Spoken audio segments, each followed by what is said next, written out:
अभी हमने मीटिंग की जो हम मुसलसल देखते रहते हैं कि जो कोरोना का पाकिस्तान में किस तरफ जा रहा है, कितने केसेस हैं, क्या हमें नज़र आ रहा है कि दुनिया के अंदर क्या हो रहा है।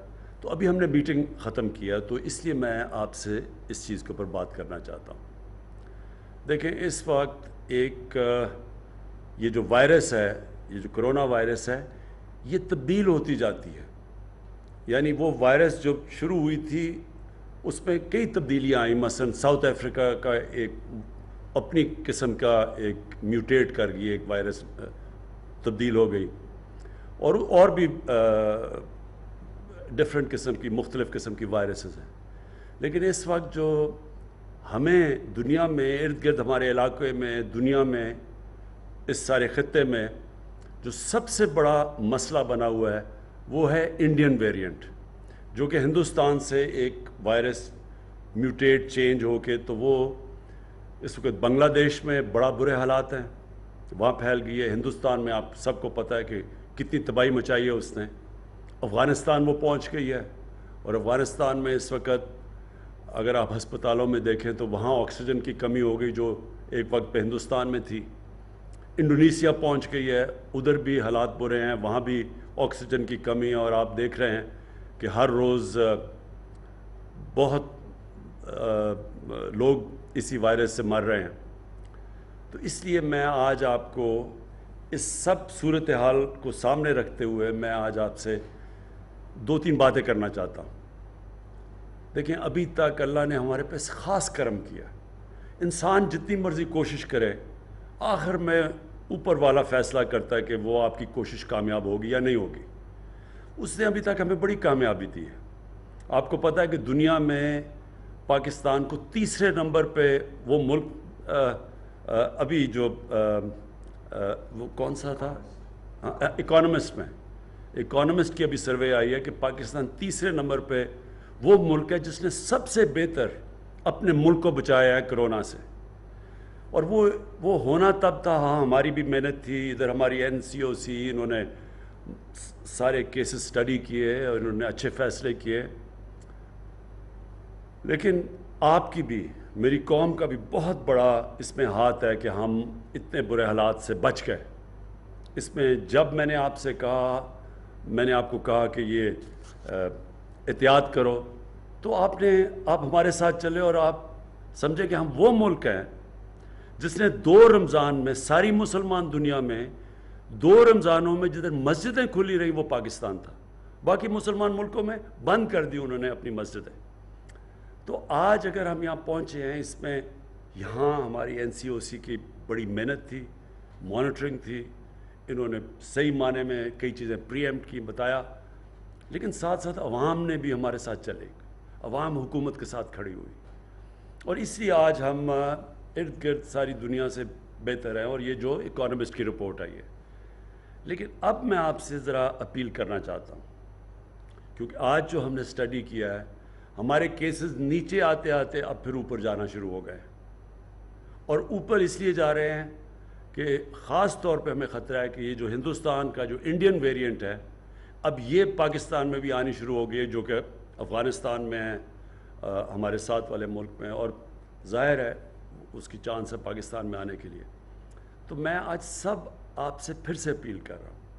मुझे पता है लोग थक गए हैं इससे, दुनिया में लोग थक गए हैं ये SOPs के ऊपर चलने के लिए, लेकिन एक चीज़, ये जो मास्क है, ये सबसे आसान चीज़ है कि अगर आप इसकी एहतियात कर लें तो हम ये जो अब खौफ हमें आ रहा है कि चौथा वेव आने वाला है, तो हम इससे अपने मुल्क को बचा सकेंगे। अगर आपने जिस तरह पहले एहतियात की, ये जो मास्क है, और ये मास्क मैं आपको समझा दूँ किधर, जिधर बंद कमरे हैं, जिधर मसलन शादियां हैं, रेस्टोरेंट्स हैं, बंद कमरों के अंदर, और ख़ास तौर पर जब लोग खाना खा रहे हैं, इसका मतलब कि इसकी फैलने की चांस बढ़ती जाती है।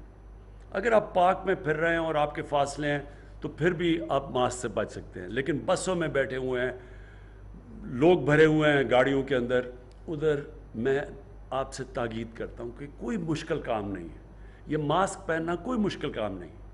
لیکن اس سے ہم اپنے ملک کو بچا سکیں گے. ہاں ہم اپنی معیشت کو بچا سکیں گے جو اب تک ہم نے بچایا ہے. ساری دنیا کے اندر غربت پھیل گئی ہے, غریب کچلا گیا ہے, صرف اس لیے کہ جب آپ لاک ڈاؤن لگاتے ہیں تو سب سے بڑا نقصان کمزور اور غریب طبقے کو ہوتا ہے, اور ہم اب تک بچا گئے ان کو. تو اس لیے اپنی قوم کی خاطر, اپنی معیشت کی خاطر, جو اللہ کا شکر ہے اس نے کرم کیا ہوا ہے, اپنے وہ لوگ جو کہ آپ کے گھر میں جن کو بیماریاں یا جو بوڑھے ہیں, ان کو بچانے کے لیے میں سب سے پھر سے کہوں گا کہ عید آ رہی ہے, عید کے اندر یہ ماسک پہنے. قربانی کا ہم نے جو فیصلہ کیا ہے, جس طرح پچھلے سال قربانی تھی, اس بار پھر وہی کہ ہم نے بڑی سوچ سمجھ کے قربانی شہر سے باہر کرنی ہے تاکہ اس سے بھی نہ پھیلے. اور عید پہ بھی پوری کوشش ہے کہ آپ یہی ماسک کم از کم پہنے رکھیں اور احتیاط کریں. اور آخر میں اپنی انتظامیہ کو کہنا چاہتا ہوں, پہلے تو پھر سے میں آپ کو خراج تحسین پیش کرنا چاہتا ہوں کہ آپ نے بڑا زبردست اور مشکل کام ہے. ساری دنیا میں دیکھیں کہ لوگ تھک گئے تھے, تنگ آ کے, بہت مشکل تھا لوگوں کو کہنا کہ جی SOPs کے اوپر چلو. تو آپ کے اوپر بھی بہت پریشر ہم نے ڈالا ہے, ہماری گورنمنٹ نے آپ کے اوپر, انتظامیہ پہ بڑا پریشر ڈالا ہے کہ آپ لوگوں کو دیکھیں کہ وہ احتیاط کریں. میں پھر کہہ رہا ہوں کہ آپ کو تھوڑا اور سٹیمنا آپ کا ٹیسٹ کرنا چاہتے ہیں ہم, خاص طور پہ عید کے دوران. یہ ماسک کی کمپلائنس دیکھیں.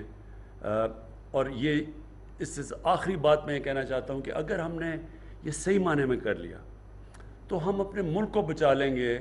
یہ جو چوتھا ویو اگر چل پڑا اور تیزی سے اوپر کیسز چلے گئے تو پھر ہمیں لاک ڈاؤنز کرنے پڑیں گے, ریسٹورنٹس بند کرنے پڑیں گے, شادی ہال بند کرنے پڑیں گے, لوگوں کے روزگار متاثر ہوں گے. اوپر سے ٹورزم, اس وقت ٹورزم کا سیزن ہے, وہ سارے علاقوں کے اندر لوگوں کو روزگار مل رہا ہے, فائدے ہو, وہ سب کے اوپر پھر ہمیں آہستہ آہستہ کلیم ڈاؤن کرنا پڑے گا, لاک ڈاؤن لگانا پڑے گا. اس سے بچنے کے لیے اگر ابھی آپ احتیاط کر لیں تو ہم اپنے ملک کو اس مشکل وقت سے بھی بچا سکتے ہیں. اور جس طرح آپ دیکھ رہے ہیں بنگلہ دیش میں لاک ڈاؤن کر دیا ہے, برے حالات ہیں وہاں. انڈونیزیا میں انہوں نے لاک ڈاؤن کر دیا, بند کر دیا سب کچھ, تو ہم اپنے لوگوں کو اس چیز سے بچا سکیں گے. ہاں, اور میں بھول نہ جاؤں, اصل میں جب تک ہم سارے لوگوں کو اپنا ویکسین نہیں لگا سکتے, اس کے ویوز آتے رہیں گے. تو یہ بھی میں تاکید کرنا چاہتا ہوں کہ ہمارے پاس ڈوزز پڑے ہوئے ہیں, ہم نے باہر سے, اللہ کا شکر ہے ہمارے پاس ویکسین ہے, تو میں سب کو تاکید کروں گا کہ ویکسین لگائیں. بدقسمتی سے پاکستان میں ہم ویکسین بناتے نہیں ہیں, اس لیے ہمیں تھوڑا دیر لگے گی سارے اپنی آبادی کو ویکسین لگانے کی. مثلا امریکہ نے بڑی تیزی سے کر دیا کیونکہ وہاں بنتی ہے ویکسین, برطانیہ نے کر دیا, اور ملکوں نے کر دیا, لیکن ہمارے ملک میں ویکسین بنتی نہیں ہے. لہٰذا جیسے جیسے ویکسین آتی رہتی ہے ہم ڈوز لگاتے رہتے ہیں. اس وقت ہمارے پاس ہے ویکسین, لہٰذا اس کا فائدہ اٹھائیں. شہروں میں خاص طور پہ ویکسین لگائیں, شہروں میں جدھر زیادہ چانس ہے, جدھر زیادہ تیزی سے پھیلتی ہے, تو اس کا فائدہ اٹھائیں. اور انشاءاللہ اگر ہم اس چوتھے فیز سے نکل گئے تو انشاءاللہ ہم اپنے ملک کو بالکل اپنی جو باقی ملکوں میں تباہی مچی ہے, ہم اپنے ملک کو بچا سکیں گے. شکریہ.